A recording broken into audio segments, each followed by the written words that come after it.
सुबह की पहली किरण जब जमीन को छूती थी, असलम अपनी छोटी सी रहरी को सजाता था। वो एक सब्जी फरोश था जो लाहौर के छोटे से मोहल्ले अनारकली बाजार के एक कोने में अपनी दुकान लगाता था। उसका चेहरा सादा सादा, लेकिन आंखों में एक अजीब सी चमक थी, जैसे हर सुबह एक नई उम्मीद लेकर आती हो।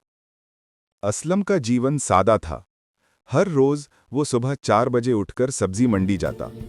वहां से ताजी सब्जियां चुनकर अपनी रेहड़ी पर ढेर सारी रंग बिरंगी सब्जियां सजाता। लाल टमाटर, हरी मिर्चें, गीली गोभी और सुनहरी आलू। हर चीज को इस तरह रखता कि हर कोई देखे और खरीदने का दिल करे। मगर ये काम आसान नहीं था। मंडी के दाम कभी एक से नहीं रहते थे और ग्राहक भी कभी-कभी कीमत पर बहस करते। असलम ने उस नहात अपने छोटे से घर में बिलाल को गले लगाया और कहा, बेटा तुम पढ़ो और अपने सपने पूरे करो।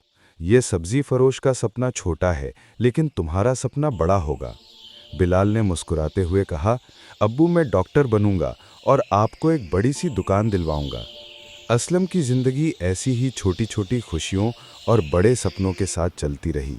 हर सुबह वो अपनी रेहड़ी को सजाता और हर शाम अपने बेटे के मुस्तकबिल के लिए एक नई उम्मीद लेकर घर लौटता। उसका यकीन था कि मेहनत और मोहब्बत से हर सपना पूरा और हो ऐसे सकता है। ही एक सब्जी फरोश की छोटी सी कहानी मोहल्ले के हर किसी के दिल में जगह बनाती रही।